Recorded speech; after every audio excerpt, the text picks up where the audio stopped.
see that you've been busy, haven't you? Rammed that thick skull of yours against the mountain and it moved for you, did it?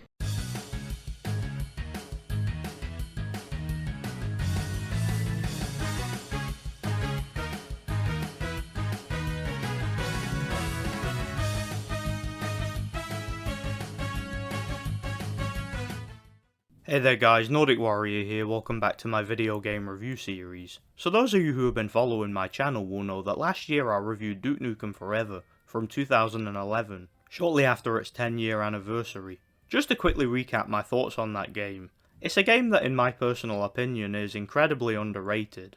While I do understand some of the criticisms for the game, I still really enjoyed it for what it was. I think the game is considerably better than it got credit for, despite some of its flaws, but I digress.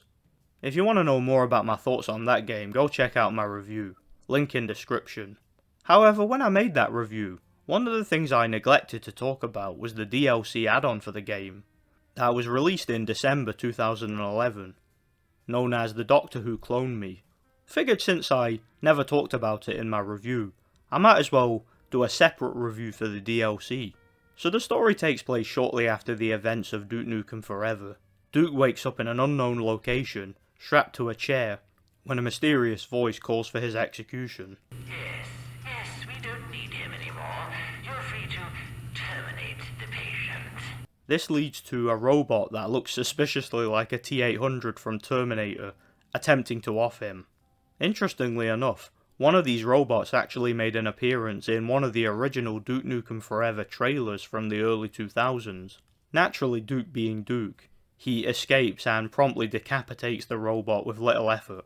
He then escapes the room and he soon finds out that his mysterious kidnapper is the villainous Dr. Proton, who, for those of you who don't know, is the main villain for the original Duke Nukem game from 1991.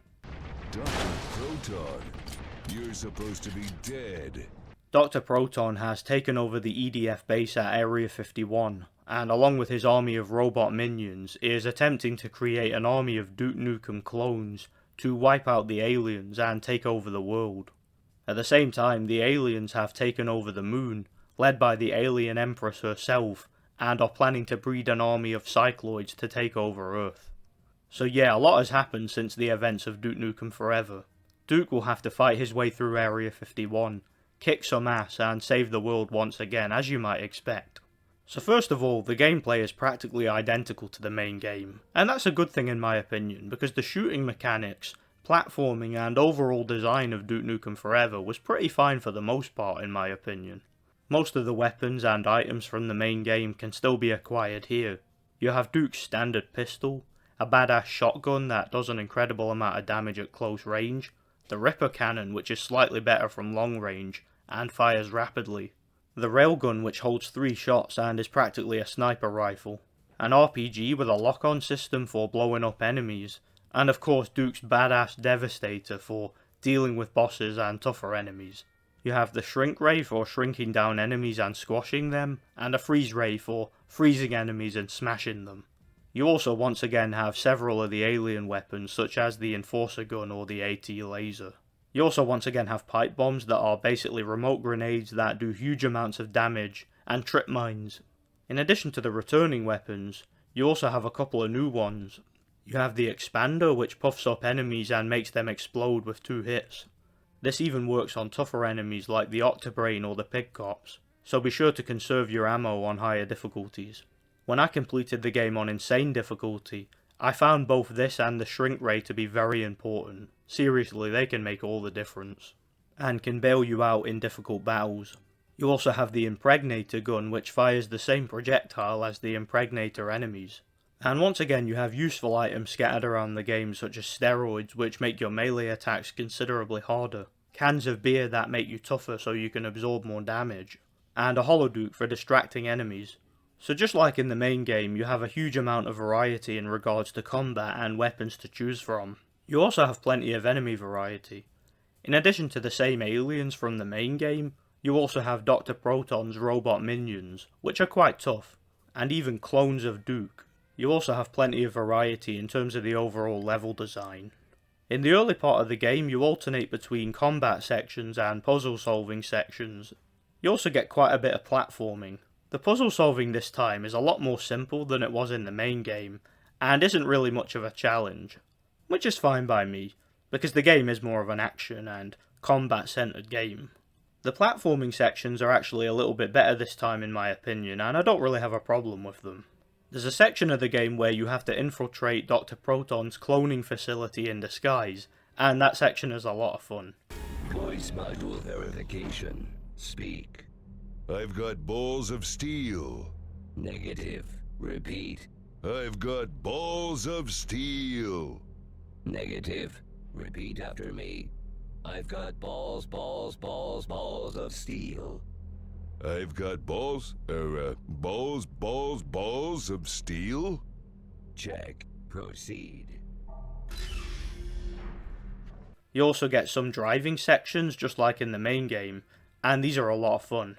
You drive a little RC car once again and have to traverse through the sewers, and you even get to drive a moon rover in the final part of the game. You get a surprising amount of location variety also.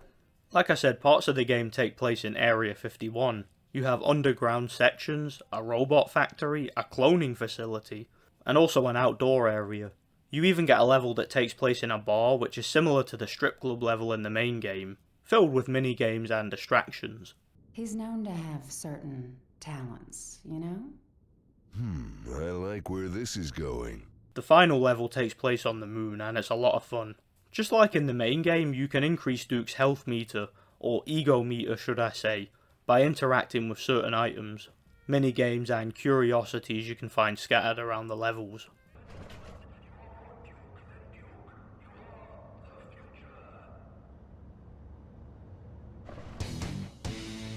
Holy moly. Some of these are a lot of fun to interact with, and it would be wise to find as many of them as you can, to increase your maximum health. Another thing I really like about the Doctor Who Clone Me is the fact that it seems a bit more story driven than the main game. In the main game, Duke spends the majority of it himself, whereas in the DLC you have several sections of the game where you have some NPC allies backing you up, such as General Graves or the hilarious Captain Dillon, who has some hilarious lines of dialogue. But I don't want to stick around, so take me with you. I can ride on your shoulder like a little parrot or something. Arr! Polly want a titty! Polly want a titty!